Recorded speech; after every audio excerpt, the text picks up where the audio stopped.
Hello viewers and friends, welcome to the channel पैसे वाले चाचा। तो चलिए दोस्तों, ये पहला स्टॉक देख लेते हैं जो आज मैंने आप लोगों के लिए दो स्टॉक्स पिक किया है।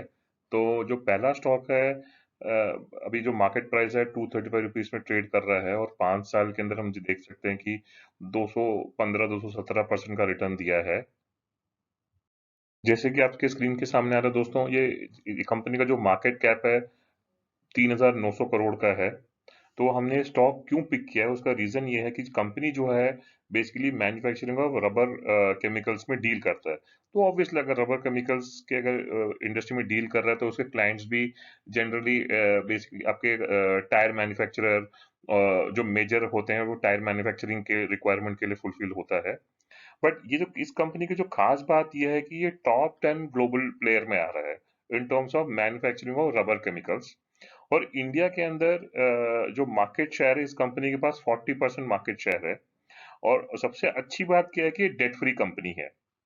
तो आगे थोड़े से इसके फाइनेंशियल्स भी देखते हैं कि क्यों इसके फाइनेंशियल स्ट्रांग हैं, क्या ग्रोथ दे रहा है। तो वो भी चलिए एक बार देख लेते हैं। चलिए दोस्तों, एक बार इनके फाइनेंशियल्स देख लेते हैं। इनको जो मार्च 2010 में जो सेल्स टर्नओवर था दैट वाज 436 करोड़, जो कि बढ़ के 925 करोड़ हो गया था मार्च 2021 में। और अभी तक कुछ 1300 करोड़ के आसपास इन्होंने टर्नओवर दिया है। और इनकी जो ऑपरेटिंग प्रॉफिट मार्जिन देख रहे हैं तो लास्ट कपल ऑफ इयर्स थोड़ा डिप ही रहा है। ऑब्वियस रीजंस ये है कि ऑटो इंडस्ट्री जो है इतना इतना ग्रो नहीं कर पाया था। उसका reason obviously auto industry related clients इनके, जैसे अपोलो टायर्स, एमआरएफ, सीएट, ये इनके बड़े बड़े क्लाइंट्स हैं। पिछले 2-3 साल से ऑटोमोबाइल इंडस्ट्री इतना ग्रो नहीं कर पाया है, जिसकी वजह से इनका जो ऑपरेटिंग प्रॉफिट मार्जिन भी डिप होते हुए नजर आ रहा है। एंड अगर मैं इंटरेस्ट की बात करूंगा तो देखते हैं कि हाँ, interest almost debt free company है। 1 करोड़ का इंटरेस्ट पे करते हैं सालाना। तो almost it can be considered as debt free company. But only thing is that इस कंपनी का ये है कि to give better output and performance, so they have to look at the cost factor. Cost कैसे ये company अगर minimise और करती है vis-a-vis in comparison to the sales, तो काफी अच्छा इनका शेयर जो है आगे बढ़ सकता है। Fundamentally this company is strong, but और भी अच्छा करने के लिए they have to control on the cost factor. तो दोस्तों, जिस कंपनी की हम लोग बात कर रहे थे, कंपनी का नाम है नोसिल लिमिटेड। हम सामने देख सकते हैं कि top global rubber chemical companies के अंदर हम देखते हैं तो पहले चाइना शाइन आ रहा है, फिर लैंडसेक्स आ रहा है, ईस्टमैन आ रहा है, फिर नोसिल लिमिटेड आ रहा है। नोसिल लिमिटेड ने अभी जो है इनकी 73,000 एमटी कैपेसिटी है।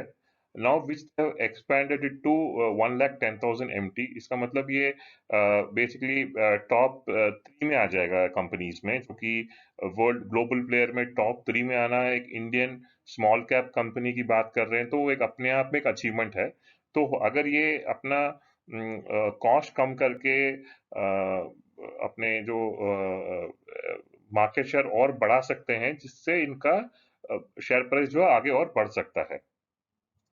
चलिए दोस्तों, दूसरा स्टॉक देखते हैं। दूसरा स्टॉक का जो परफॉर्मेंस है पिछले 5 इयर्स का लगभग 260% रहा है और आज की डेट में 71.95 में ट्रेड कर रहा है। ये बेसिकली वो कंपनी है जो कि एडिबल ऑयल मैन्युफैक्चरिंग में डील कर रहा है। तो इस कंपनी का जो मार्केट कैप हम देख पा रहे हैं लगभग 1,000 करोड़ है। रिटर्न ऑन इक्विटी 13.8% है, जो कि ठीक है। और रिटर्न ऑन कैपिटल एम्प्लॉयड भी 30% है, जो कि ठीक ही बोल सकते हैं। इतना भी खराब नहीं और इतना भी अच्छा नहीं है। इट्स एन एवरेज है। तो आगे इसके थोड़े फाइनेंशियल भी स्टडी कर लेते हैं। दोस्तों, हमारे स्क्रीन के सामने आ रहा है 2016 से इनके फाइनेंशियल्स हमारे पास, जो कि 2016 में 3,600 करोड़ था टर्नओवर। और मार्च 2021 में 8,300 हो गया। और अभी तक जो है 9,900, ऑलमोस्ट 10,000 करोड़ हो गया। तो वी कैन से दैट कि पिछले 5-6 साल में टर्नओवर जो है 3 टाइम्स बढ़ गया है। सिमिलरली ऑपरेटिंग प्रॉफिट भी जो 53 करोड़ था 142 करोड़ हो गया है 2021 में। और अभी तक जो है 168 करोड़ हुआ है।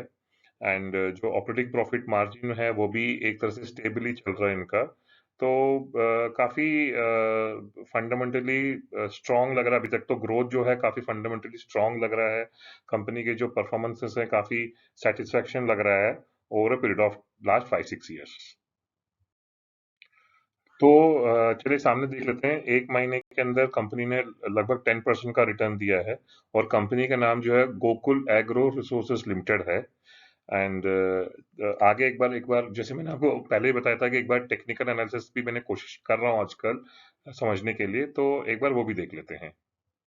तो दोस्तों आपके सामने एक टेक्निकल चार्ट है ग्लोबल एग्रो रिसोर्स लिमिटेड का। तो हम यहाँ पे देख सकते हैं कि कंपनी जो है काफी टाइम से 70s के रेंज में ही होवर कर रहा था। बीच में 84 रुपीज में गया, फिर वापस आज की डेट में 71 72 फिर से अपने पहले जो रेजिस्टेंस था अब वो सपोर्ट बन, मेरे को ऐसा लग रहा है कि सपोर्ट बन गया, क्योंकि यहाँ पे एक बेरिश थोड़ा सा चल रहा है। जहाँ पे बायर्स जो हैं इसको और नीचे गिरने नहीं दे रहे हैं। तो आप टेक्निकल एनालिसिस में इंपॉर्टेंट ये है कि देखने वाली बात ये होती है कि वहां पे गेम क्या चल रहा है।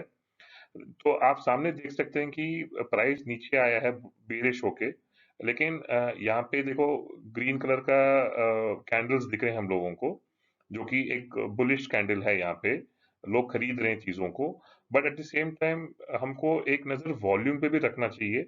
वॉल्यूम इतना सपोर्ट नहीं कर रहा है कि आगे जो है इसका बुलिश रहेगा। तो एक दो दिन के बाद we can take an idea that whether this is going to go down और it's going to go up. क्योंकि अगर वॉल्यूम यहाँ पे सपोर्ट करता है इसको, then probably we would have said that yes इसके बाद जो है ये बुलिश रहेगा। लेकिन अभी जो है थोड़ा एक दो दिन वेट करना चाहिए हम लोगों को। तो दोस्तों हमारा वीडियो यहीं पे समाप्त होता है। तो अगर आपको ये वीडियो अच्छा लगे तो प्लीज सब्सक्राइब बटन दबाइए, नोटिफिकेशन बेल बटन दबाइए, and please do right your feedback and comments on the comment section. Thank you.